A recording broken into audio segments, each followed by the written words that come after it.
الله الرحمن الرحيم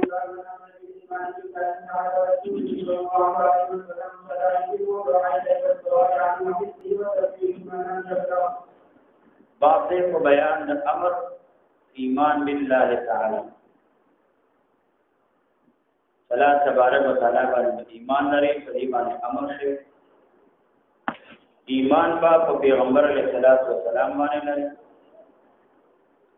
امدارنګه په احکامات د دین باندې او قلب دې تدعوت کې قلب دې ترابني او سوال عنه او سوال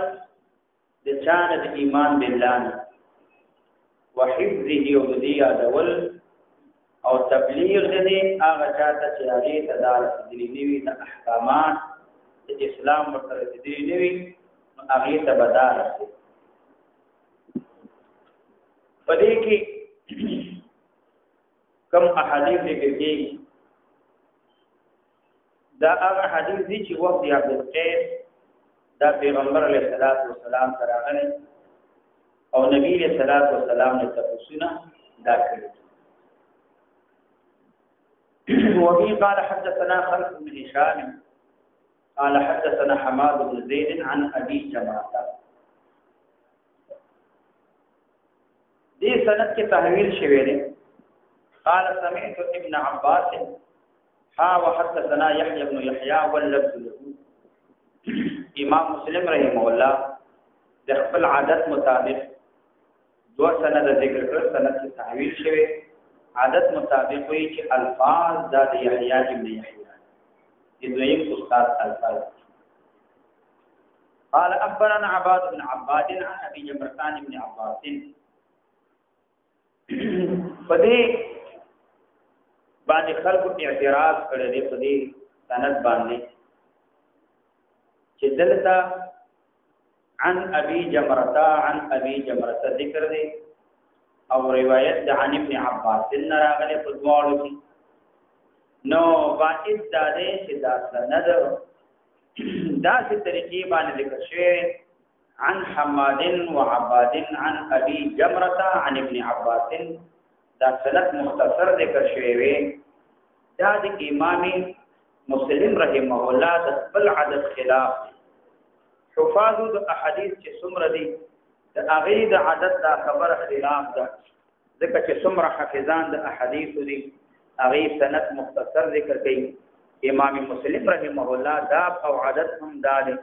چې سند مختصر ذکر کوي تطویل نه کوي نو دې تطویل ته صح حاجت چې امام مسلم رحمه الله هغه کوي ذکر دواړو کې ابي جمرة دي او دواړو کې عن ابن عباس دي ورته دا جواب وکړه حاصل د جواب دی چې دا اعتراض په امام مسلم باندې نه واردی دا هغه اعتراض او هغه څوکۍ چې هغه د بند احادیث سره اونس الفت نوي هغه څوک بدا اعتراض دا غي وجه دا چې د اول سند او دویم سند په مابین کې په دې کې دوه طریقو باندې دا فرق امام مسلم رحمه الله د هغه لحاظ دا ساتنه وګوره په دی اول سند کې عن ابي جمرة السمعت ابن عباس راځي دویم سند کې روایت عباد راغلی عن ابي جمرة عن ابن عباس وګوره په یو کې سمعتو دا ذکر شوی سمعت او په دویم کې عن ذکر شوی او سمعتو دا دال په تحديث باندې او دا عن نو دې کې اختلاف دي چې آیا دا په سماع باندې حمل دی او په سماع باندې حمل هغه نه دی نو دیو جنا امام مسلم رحمه الله نو دلته دواړه سندونه ذکر کړو او ټول ذکر کړو نو اشاره دې ته وکړه چې یو کې سمعت ابن عباس دې او بلکې عن ابن عباس دا ذکر نو په دې لحاظ باندې امام مسلم رحمه الله باندې دا اعتراض نه واردی چې تا په سند کې سوالت هغه دا کړی نو دې ته امام مسلم اشاره دا وکړي دویم د ابي جمرة چې کوم ذکر شوی دی د دې ابي جمرة خپل نوم نصر بن عمران بن عصام یا نصر ابن عاصم الضبعی د دینونه. بعض علما وایي چې د ابي جمرته راوي دا نشته، د ابي حمزه ده، لکه صاحب د مطالع وایي چې په صحیحینو کې په موطا کې ابي جمرته یا یواز جمرته دا راوي دا نه ده، بلکې هغه دا وایي چې د ابي حمزه ده راغلی.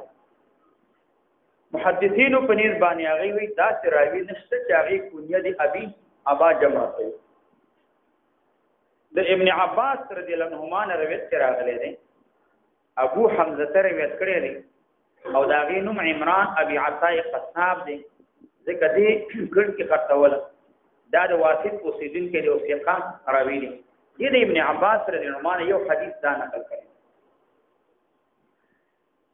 ودلته دغه کونیه والا چې د ابن عباس رضی الله عنه روایت کوي صاحب د مطالع وي دا نشته. او بعض علما به وایي نه،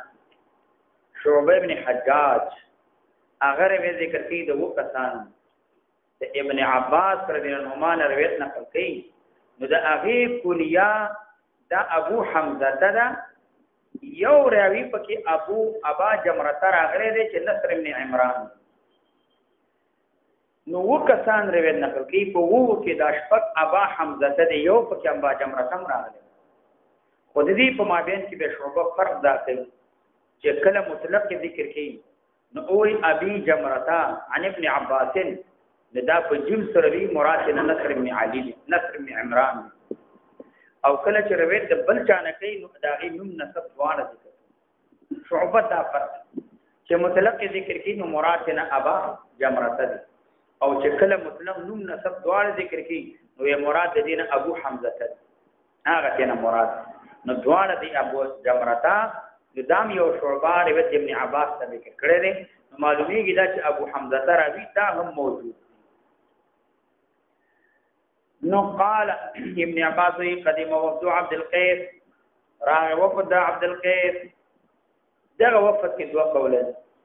یو دا چې دا سوار لکه بل روایت کې راځي چې دا تلويخ کړه. نو تطبیق دا کېږي چې یو ځل دا سوار لسو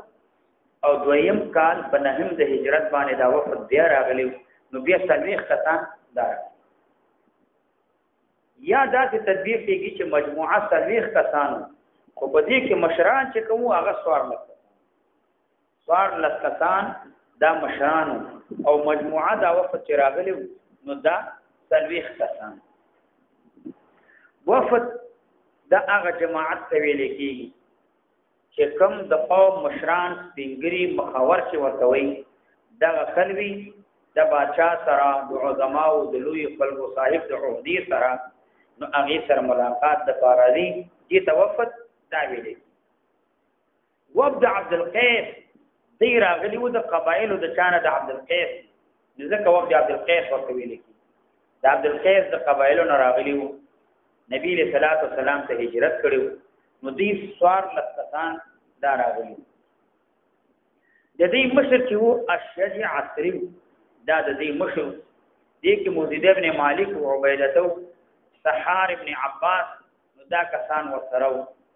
نو دا ورسره سوار لکسان پیغمبر علیه الصلاۃ والسلام ته دارا نو دا راغه وفد عبد القيس علی رسول الله صلی الله علیه وسلم او پیغمبر علیه الصلاۃ والسلام باندې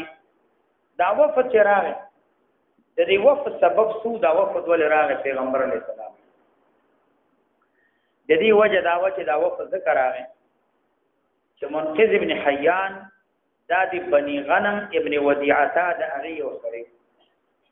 دا یو تاجر سره دی په مدینه منوره ته کمبل راوړل او په مدینه منوره کې دی خرڅول او د هجر نه به فرمان راوړل په مدینه منوره کې دا دا هغه زمانه ده چې پیغمبر علیه الصلاۃ والسلام مدینه منوره ته هجرت دا کړي. نو منقذ ابن حیان دا په مدینه منوره کې نه او دا سيزونه دا کړي. پیغمبر علیه الصلاۃ والسلام پر منقذ ابن حیان باندې کیږي. منقذ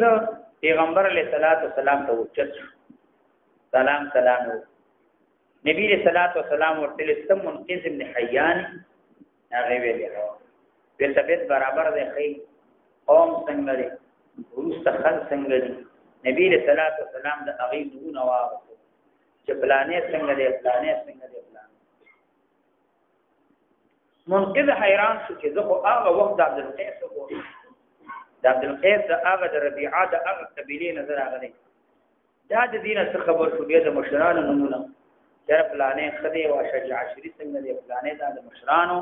د دې نمونه دا خبرې اترې وشي نو منقذ هغه به تاسو کړی چې ته څنګه د پیژنې نبی له سلام او دعوت ورکړي چې پیغمبر الله پاک ماته نبوت راکړي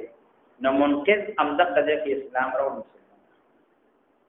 مسلمان شو پیغمبر علیہ السلام او سوره فاتحه په خود نبی علیہ السلام او سوره علق اقرا بسم ربک الذی خلق دا ورته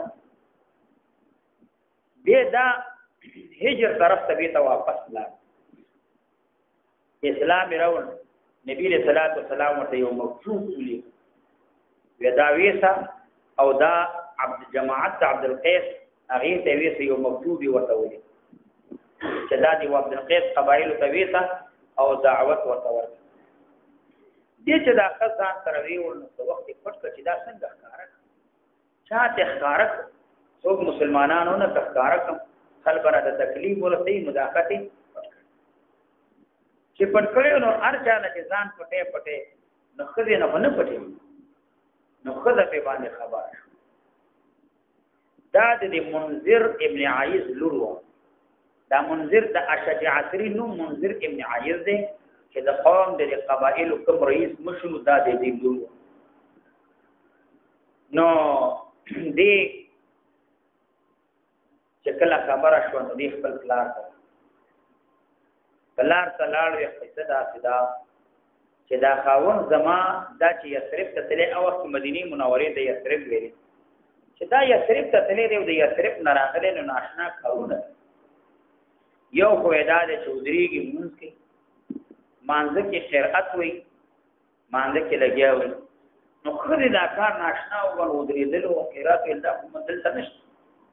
نو بلار ته خبره ذکر کړه چې مدینه منوره نه راغلي ناشنا کارونه کوي وی لاسونه پخې مخ وویندي نو هغه نه بعد بیت الله طرف ته مخ واړي او شاخ کله کته کی کله برګ او امدارنګ دا تندې کله مکه باندې کی کله وجت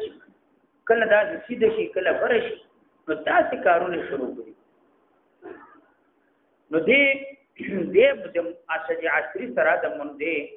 منذر ابن عیز دې سره دا منقذ ابن حیان د دې مناقات دې خپل خصوص سره مخامخ بل مابین کې دا خبرې سره شروع هغه ورته یې سره کیته دا چې زه مدینه منوره ته لاړم دا چې خصوص تاسو د ټول مشران ته چې دا سړی مثال پیغمبر دا څه مشران خبرو به نمونه واغ او ما اسلام راوړل او تاسو یو مکتوب ما ته راکړی ما مکتوب پر کړو چې اوس خبر لې ما ته خطر را کړی او تاسو ته دعوت هم ده چې خبره وکړه نو د دې خدای خدای په زوم نو دې د دې منذر د دې په ځل کې اسلام دا واقع هغه نه بعد د شجاعتي قوم تلا معاصر او محارب دي قومونو تلاړ د نبی له سلام کتاب ورته ویل دا رئیسو چې کتاب ویل هغه مکتوب ټولو ته ولوس کتاب دې چې دا خطر راغلی دی او دا مکتوب تاسو ورو و د پیغمبر علیه السلام مکتوب مخامخه هغه په اثر مکتوب هغه ولوس چې ویل سر په قوم باندې ټولو باندې اثر دا د ټولو په ځړ کې اسلام داوا د ټولو د نبی له صلوات و سلام سره مینه پیدا شو چې پیغمبر اسلام طرف ته دې ټول اتفاق کو چې اوس به موږ مدینه منوره ته زو هجرت وکړو نو دا وفد دار روان شو دې چې روان شو او مشرم دا شجاعت لري کله چې دې مدینه منوره ته نږدې قریب راغله نو پیغمبر علیه الصلاۃ والسلام چې کوم صحابه کرام ناس نو هغه ته زیره وکړه واتاكم وفد عبد القيس خير اهل المشرق اهل مشرق کې د دین بهترین وفد نشته دی او دا وفد راغی وفيهم الاشج العصري ودې کې اشج عصري له مشردان غیر ناقصین ولا مبدلین ولا مرتدین هغه کسان دي چې په پوند باندې په شام به توافق کیږي نه مضبوط خلک کله خلک متذبذب نه دي او همدارنګه بدلیدون کې خلک نشي خپل دین بدل ولا مرتدین او همدارنګه شکون کې مې شک نه کوم مضبوط خلک را نو دی له دی وخت اسلام نو وړل چې دی دارا چې دی راغله نو پیغمبر علیه السلام ته ویل فقالو دی ورته یا رسول الله صلی الله علیه وسلم یا الله پیغمبر ان هذا الحي من ربيعه دغه قبیله د چانه د ربيعنا ان هذا الحي حي من ربيعه ان هذا الحي حي من ربيعه پیغمبر علیه السلام اور ذل چې دا حي د ربيعنا ذکر عبد القيس ابن اقصى ابن عمي ابن جديلة ابن اسد ابن ربيعه ابن نزار یمنګ د ربيعيو د دې قبيله خنيو او موږ تاته راغلي نو ان هذا الحي حي من ربيعه دا حي دا منصوب بنا بالتخصيص نو نسب بنا بالتخصيص دا معنا دا چې دا حي دل د دې لپاره دا فعل دا محذوف او دا حي د فعل محذوف لپاره مفعول به چې هغه اخص ده نو فعل سره د فاعل او سره د مفعول به نه دا مجموعه ټول جمله معترضه نو لکه دلته دا حي د اخص د لپاره هغه لپاره مفعول به دي او جمله دا ټول معترضه ده او د ان خبر هغه حي قائن هغه محذوف دي ان هذا الحي حي قائن من ربيعه دا من ربيعه دا متعلق د قائنون کو او تقدیر هم دا کیږي ان هذا الحي حي من ربيعه دا حي دا منصوب على التخصيص ویلې منصوب على التخصيص دا معنا دا چې دا یو قبيله ده د چانه د ربيعنا او بل روایت کې راځي انا حي من ربيعه نو منګه د ربيعه قبيله د هغه چې د منګه حي نو دې ته حي څه ویل کې قبيله ته ځکه دې ته د بعض امداد دي وایي کې بعض دا ژوند کوي نو دا ځکه دې ته حي دا ویل کېږي د قبيله اطلاق دا په حي باندې کېږي ذکر دی د بعض مدد کوي تکلیف پورته کوي یو د بل سره امداد کوي په کارونو کې یو بل ته لاس هغه دا ورته قد حالت بيننا وبينك كفار مزرا زمونږ او تاسو په مابین کې واقع دي حیز دي کفار د مزر کفار دا زمونږ او تاسو په مابین کې حیز ذکر دی په مابین کې مدینه منوره کې دا کفار د مزر معنا دا چې دا کافران دي زمونږ او تاسو د مدینه منورې په مابین زمونږ راتل مدینه منورې ته دا نشي کېدل زمونږ د دې په مابین کې عداوت او دښمنی ده موږ همیشه راتلل نشو ځکه دی لار کې پراته دي زمونږ مخبر نشي او موږ سره به دښمنی کوي نو موږ همیشه دا نشو به ورته ولا نخلص الیک فی الا فی شهر الحرام موږ نشو راتل ته مگر په میاشتو محرمو کې میاشتو محرم ولا نخلص موږ نشو راتل الیک ته الا فی شهر الحرام مگر په میاشتې محرم زمونږ وصول ته نشیله موږ د کافرانو ویری مگر میاشت محرم ځکه عرب عادت په دې باندې جاری چې د اشهر الحرم دغه تعظیم بیا وکول په دې کې به قتال نه کوله په دې کې به مرګ نه کوله یو بل بیا به وجل دلته سوال دا دی چې اشهر الحرم دا خو سلور میاشت نو سلور میاشت محرم دی همدارنګه ذوالقعده ذوالحجه او رجب سلور میاشت او دلته فی شهر الحرام دلته شهر دا ذکر شوی دی صيغه د واحد دا ذکر شوی دا و یا دا جواب وکړه چې مراد د شهر نه جنس شهر دی جنس شهر نو جنس طلاق قلیل او کثیر ټول باندې او یا دا جامو چې دلته په تور خاص رجب میاشت نه مراد چې موږ نو شتا تراتلې مگر صد رجب په میاشت کې رجب میاشت مراد ځکه قرینه په باندې شته قرینه په باندې دا چې رجب میاشت واده مولي مراد ده ځکه امام بیهقي هغه په یو روایت کې تصریح کړی دا چې کفار د مضر د رجب میاشت په تور خاص تعظیم کوي د دې په تور خاص د دې تعظیم ډیر کول د رجب میاشت موږ تا تفسیر پر رجب میاشت کې راتللی او د رجب میاشت نه ماتوا په نور میاشت کې زمونږ اصول او زمونږ راتلله دا مشکل دي چې موږ تا ته راځي امرنا بامر نو موږ د امر کبدا یو امر باندې نعمل به چې موږ عمل کو باغی باندې وندعو الیه من وراءنا او موږ دعوت ورکو دې ته هغه چا چې زمونږ نه ورستي من وراءنا سوګي نو هغه دا هم دعوت ورکو او دې ته راغو دې ته راغو قال پیغمبر سلامت فرمایل امرکم باربع وانهاکم عن اربع تاسو منې کوم امر لكم په څلور سيزونو باندې او منې کوم تاسو د څلور سيزونو نه نو هغه څلور سيزونو امر لكم الايمان بالله هغه کې ایمان په الله تبارک وتعالى باندې دی الله باندې به ایمان لري ثم فسرها لهم بنبي صلی الله علیه وسلم تفسیر کړي ایمان دی لپاره دا ضمیر ده یا راځي د اربعه تا ثم فسرها نبی رسول الله تفسیر د اربعو کلهم دی لپاره او یا راځي د ایمان نو که ضمیر راځي اربعاتون ته نو مطابقت کو په مابین راځي مرجع کې شته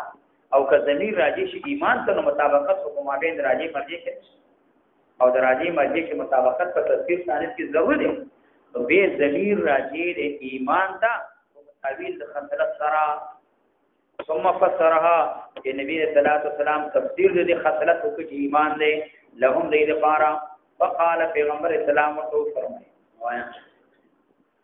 فقال اشهد ان لا اله الا الله محمد رسول الله قال الصلاه اذا زكاه ندا سنو سيزنا پیغمبر اسلام ورته ذکر کړه او ان تؤدوا خمس ما غنمتم او تاسو او دا کوي خمس هغه چې تاسو کوم غنیمت ونی سي کم غنیمت هغه ونی وسوال نه چې دلته خو نبی رسول الله ضرور سيزونه ذکر او په بعض روایتو کې التفینذر دي امرکم بخمس او دلته نبی رسول الله پینځه دا ذکر ابن بطال رحمه الله هغه دا وایي نبی رسول الله امر د ضرور سيزونه خدا پینځم سيزي ورته زیات چې ادا د خمس دی ورته زیاتی ذکر شهادت الله اله الا الله دا محمد رسول الله اقام الصلاه ایتاء الزکات سيزونه ذکر کړ خدای یې ورته زیاتی ذکر کړ ذکر دی د کفار د مضر د هغه په مجاورت کې و ګور تاسو اهل جهاد د کافرانو سره جهاد کوي چې جهاد کوي غنیمت بنیسي د غنیمت د هغه تقسیم خبره ورته اوس نه وکړه چې وان تؤدوا خمس ما غنمتم ذکر غنیمت بنیسي خامخا او دا به تاسو ته دا خمسنه دا پیښ نو ذکر دا ورته زیاتی ذکر نو چې وای اربع نو صحیح چې روایت کې خمس راځي هم صحیح دي ځکه یو مسله د غنیمت چې اربعتون وای نو دا غنیمتم بیا ورته زیاتی ذکر دا ورته نبی اسلام زیاتی ذکر کړي ان شاء الله شمارله چانه دي او حج ذکر رانه ذکر فرضیت د حج په دې وخت نازل شوی په دې وخت حج فرض نو دا ذکر نبی اسلام وکړه ودا سرور سيزون دبانه امر کوم وانهاكم ذاتمنه کوم عن الذباء والحنطن والنقير والمقير عن الذباء ذاتمنه کوم د چانه د ذبانا نو دا منه کوم نو دوبا کدو ته ویلې کی یا کدوې حلوایی ته ویلې نو هغه ته ویلې کیږي تاسو منه کوم د چانه د دوبانا نو تاسو منه کوم اوس دا څلور سيزونه نبی رسول الله ذکر دا غي وجه دا ده چې دا سيزونه نو دې کې چې تاسو سيز واچوي ممیز واچوي او یا پکې کجوري واچوي بل شی واچوي د دې مسامات د دې د سوري د بندي مسامات سوري پکې نشته چې مسامات سوري پکې نشته تاسو انتباه کوئ وګو دي کې دانه معنی اچوي خرما اچوي زبیب اچوي نو تاسو دا عادت دي چې دا خوږی شي به دا کوي ولیکن دې کې مسامات سوري نشته دي کې ډیر زر نشه دي شراب وړي حد اسکار ترسي سړی پکې نشه کېږي نو دا حرام ګرځي او دا نجس ګرځي د دې مالیت دا باطل دی نبی صلی الله علیه وسلم دې نه منع کړو په دې ضرور چې دنیا کې بتاسه انتباه نه کوي ولی په دې کې اطلاق د مان له ډیر واري تی به اوس کې دا به حد اسکار تر رسیدلی ته په باندې دي کې پو نه بلکې تاسو انتباه چې کوي یو تی فی اسقیه الادم په دې کې اذن ورته وکړه هغه رقیق وي هغه باریک وي نو هغه کې زر حد اسکار تر رسیږي نه چې لرسیږي نو هغه کې تاسو کوي او په دې کې مخکې نبی صلی الله علیه وسلم او ویل فنتبذو فی کل وعاء دا په ابتدا کې دا حکم دا منع شو اول نبی صلی الله علیه وسلم د دې منع دا او هغه نه بعد په دې کې اختلاف دی چې دا منع چې نبی صلی الله علیه وسلم وکړه چې انهاکم تاسو باندې کوم نو دا په ابتدا اول کې بیا هغه نه بعد دا حکم منسوخ شوی دی ناسخ دې لپاره یو روایت د ابو هريره رضی الله تعالی عنہ راغلی چې پیغمبر صلی الله علیه وسلم كنت نهيتكم عن الانتباه ما من کړی د انتباه نه انتباه نه من کړی چا چې په دغه لوخو کې چې کوم ما د ذکر کړی بیا فن تبذو فی کل وعاء هر لوخ کې تاسو خرما کجوري اچوي چې وګی شي هغه کوي ولا تشرب مسکرا چې په حد اسکار ته ورسې کې هغه ما نو دا روایت د دې لپاره بیا ناسخ او دا حکم به ابتدا کیو هغه نه بعد دا حکم دا منسوخ شوی دا د جمهور علما او مسلک مذهب چې دا حکم ناسخ دی کوس دی کې څوک فرما چې ممیزه چې نور څه اچي او کوږي شي نو دا ولا جائز او بعض علما وینا تحریم له باقی پاتې امام مالک رحم الله امام احمد اسحاق بن راوی عبد الله بن عباس رضی الله عنه عمر رضی الله عنهم دې دا قول چې دا حکم وسم باقی پاتې په دغه سيزونو کې د سړې ممیزه چې فرما چې دې لپاره وږي شي وګسپي وسم جائز نه ده او وسم دان نو نبی رسول الله تاسو باندې کوم د توبان یو د کذونه اول حنتمه تاسو باندې کوم د چانه د حنتم ځکه کذو بصیره په باندې داسې پوغي چې هغه مسامات سوري دان نه لري چې دې کې تاسو واچوي څه په لپاره بند کړئ ډیر زر حد اسکار ته حنتم دا مټ منګي ته ویل کی دې مختلف علماء معنا کوي حنتم یا شنی کټي ته ویل کی شنا کټي او یا حنتم چې هر کټوي وي چاهي مسامات او سوري بنشوي نو دې ته ویل کی لکه عبد الله بن عمرو بن سعید هغه دا معنا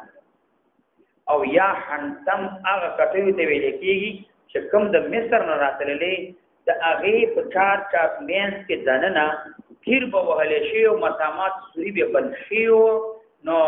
د هغه په وسط کې هغه کې به مسامات سوري بند شي او هغه کې هوا نه تلل نو ډېر ضرب پکې دا شراب جوړېدل نو دې ته ویلې او حضرت عائشہ رضی الله عنها وايي چې حنتم هغه سره کټو ته ویلې کېږي چې هغه په څنډه کې په غاړه کې لاس کې هموي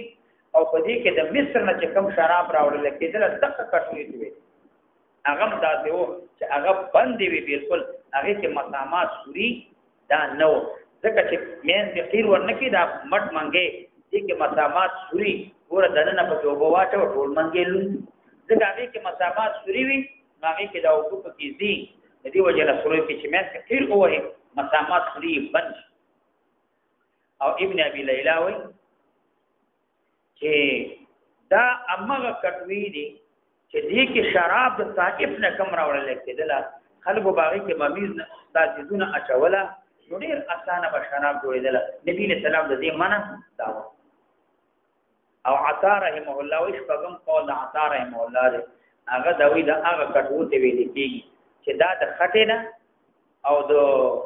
واغنه ویختونه او د سرمن نه چې کوم جوړېدل هغه کټوي ته ویل دی وخته وکړه هغه کې به ویخته واچو ویخته دی به هغه کې سرمن وړه وړه کړه هغه مو پکې واچو نو چې سرمن وړه کې سرمن څخه خټه یو تر ولکه اوس مثال دا ده لکه سیخ او سیمټ چې سره واچي نو دا سیمټ دې سیخ پورې کلک کو نه کړی وها سیخ کو چې سیمټ کې نه وږي نه ماتېږي نه یا مثال یواله خټه او خټه کې څه دا درب واچي اما بیره کې چې دا او د درب وګرم دا په پیژنې اوس دا درب دې پکې واچول په خټه کې ور دا زر باران نه وي اوس دې واچول زر نه وي که یواله خټي باران وي دې بده دې په دې باندې ویخته اچول دارو د ګړو بيزو دا ویختي په کې واچول هغه پورې په خټه نه کتله نو دا خټه به مضبوطه شو بیا هغه کې سرمن واچول سرمن سره یو بل ته ونه کتله دا مسامات سوري بیا مکمل بس بیا دغه ته ویل کېږي دې ته ویل کېږي حنتم دې مسامات سوري به بن شو حد اسقاط ته ډېر ضرر رسیدل امدان غون نقیر دی به د ونې دا ډډو هغه به میاس کې وکنم دو هغه نه به چې د لوخه جوړ کړ کاسه به نه جوړ کړ منګې به ته جوړ کړ نو به باغې کې اچوله ځکه هغه کې مسامات او سوري دا نه اول مقیر امدانګه مقیر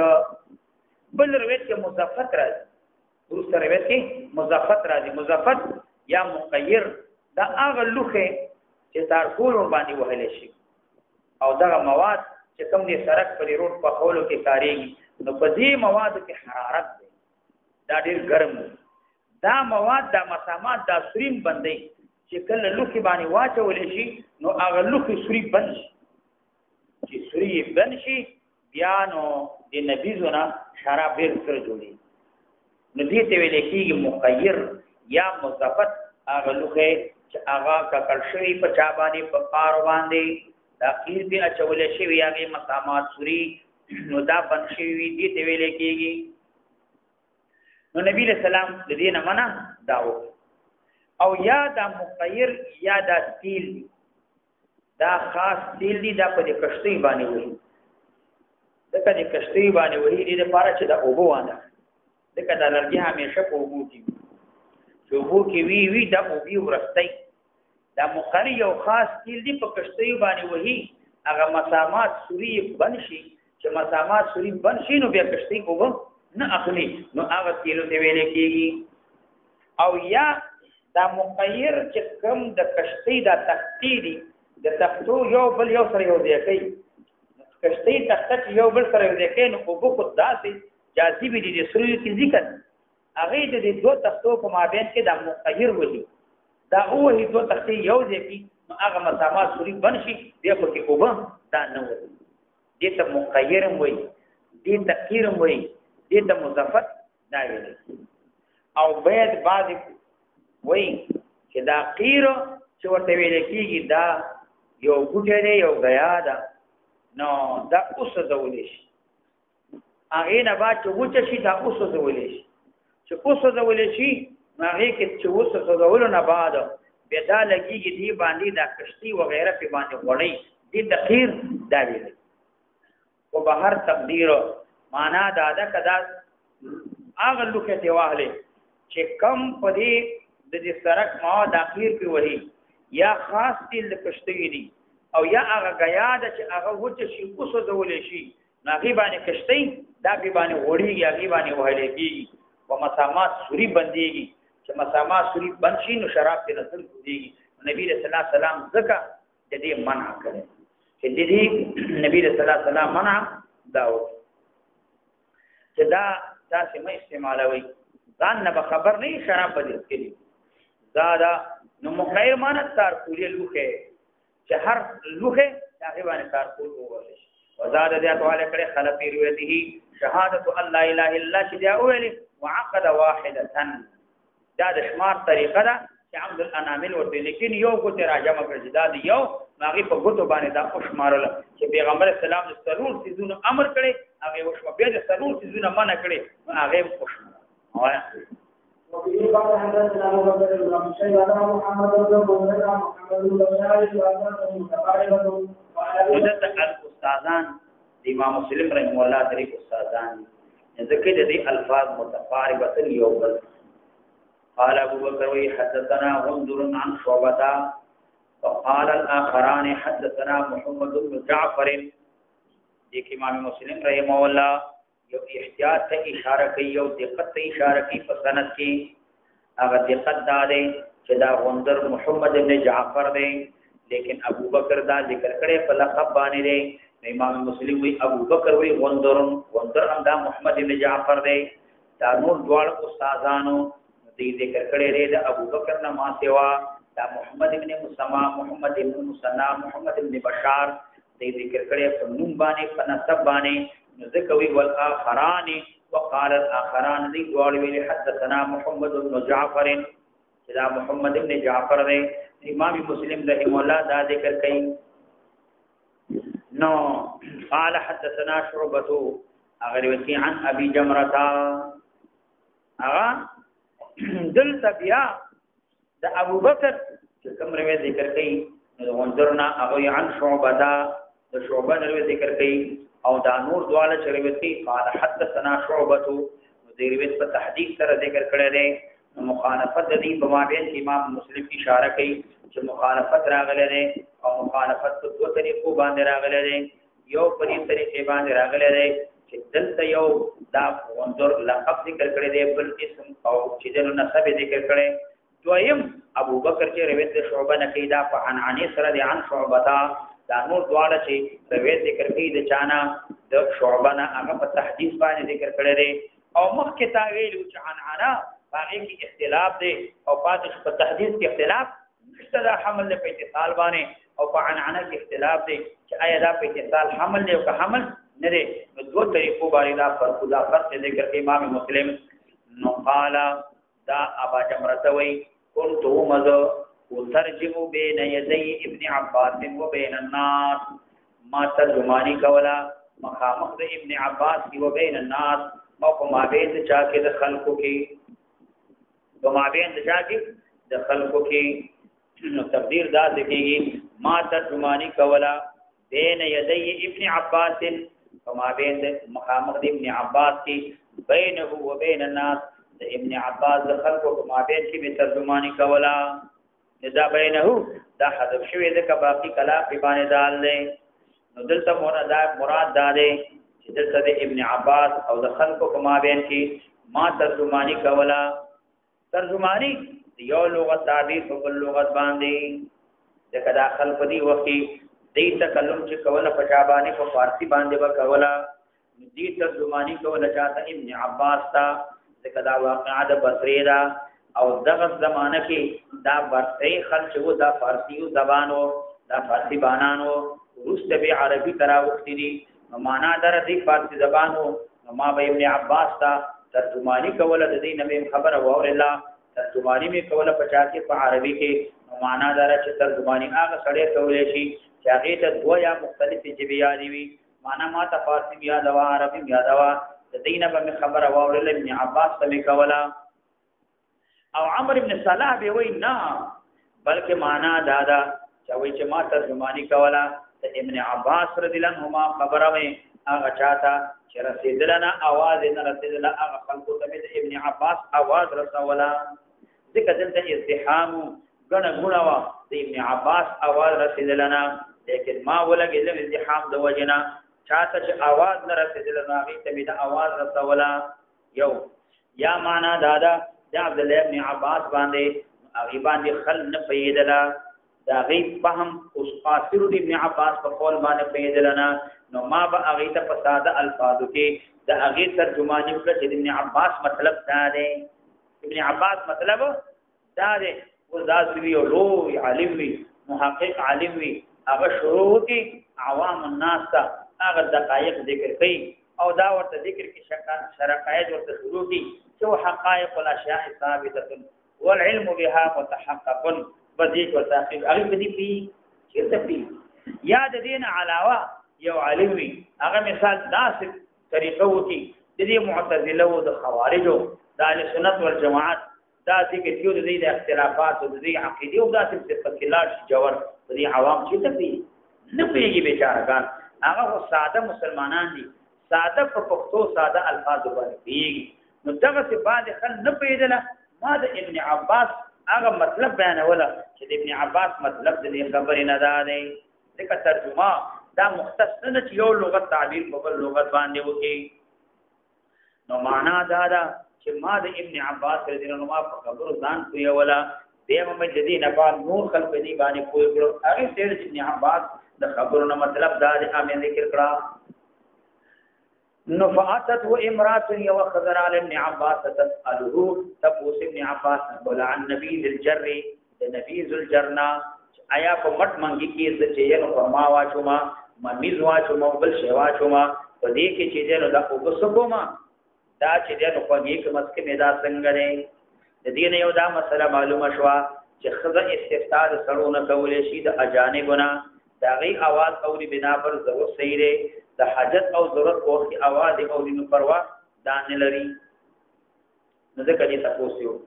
فقال ابن عباس رضي الله عنه ان وفد عبد القيس دا وفد د قبائل د عبد القيس اتو رسول الله صلى الله عليه وسلم فقال رسول الله صلى الله عليه وسلم پیغمبر علیہ الصلوۃ والسلام کو فرمایل ورتا فقال من الوفد دا وفد سوق دے من الوفد من یا من او من قوم را شک دے دا قوم سوق دے قال دی وتر ربيعاتو دی ویل دا ربيع قوم دے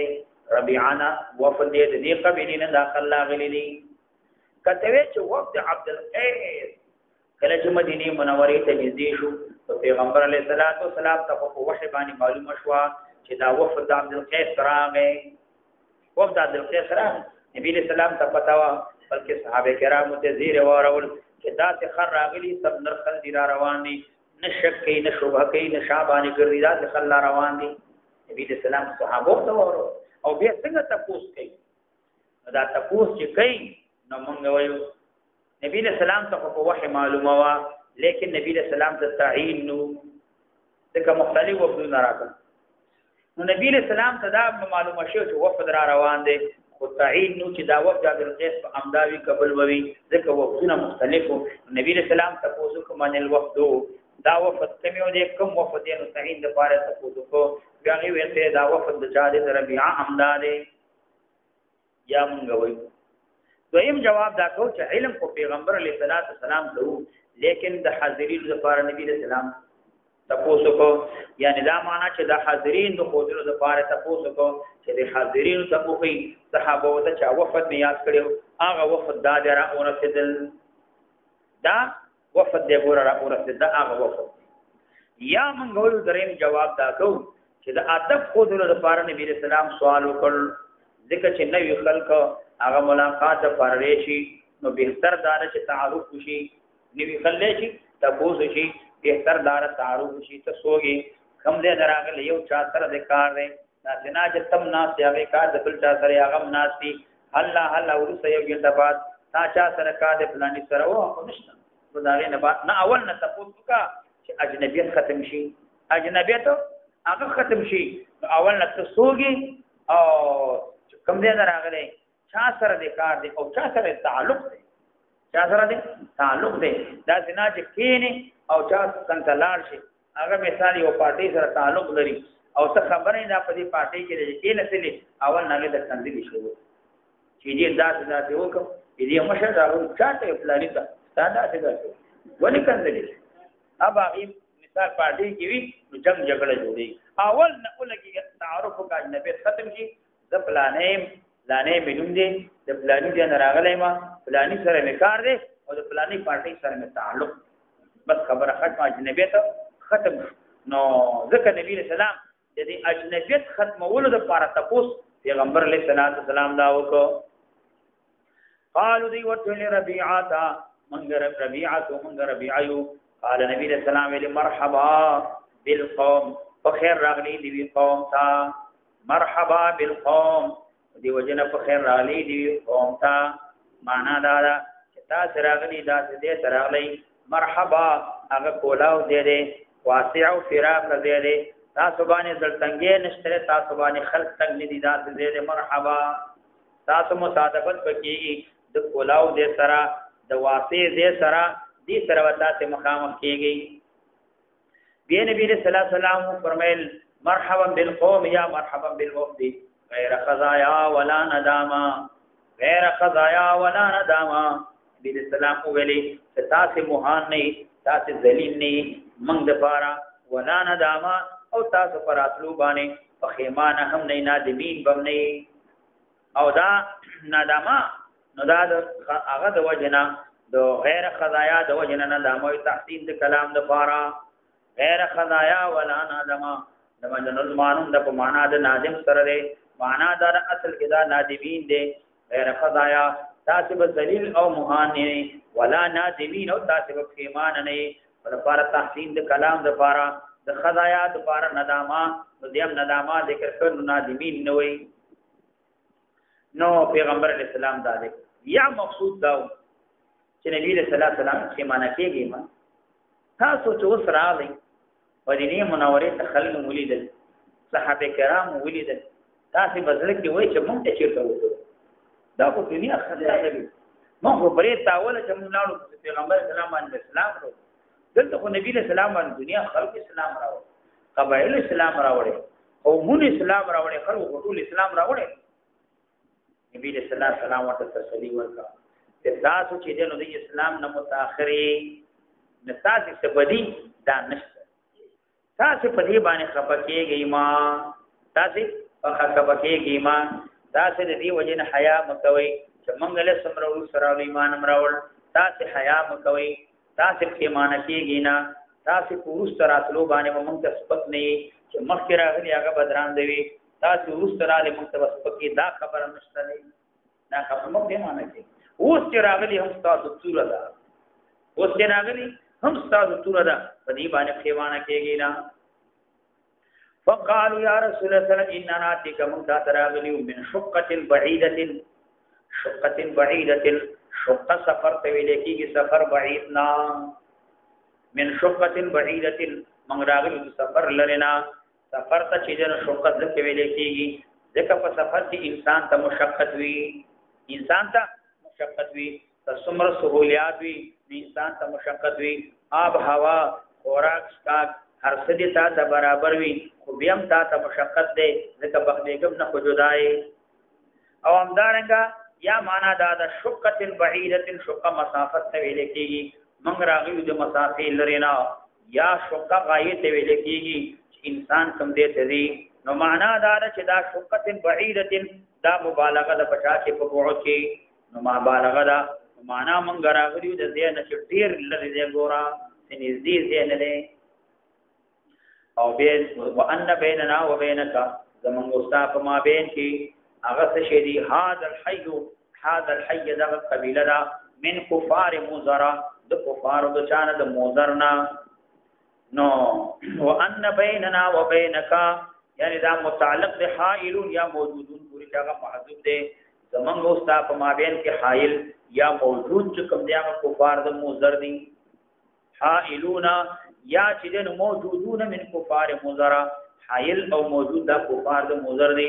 مزر قبیله عظیم لو یوا دی وکیل دی مشرف شي په اسلام باندې نو د دې دوړ په مابین کې عداوت او دشمنی وا وان لا نستطيع منتقد للناتيك الا في شهر الحرام فمرنا بامر منتامرك بدات یو کار باندې فصل چې هغه فصل وی فصل معنا دا فصل دا چې دنو مصدر دی په معنا د فاصل سره دی لک عدل په معنا د عدل سره دی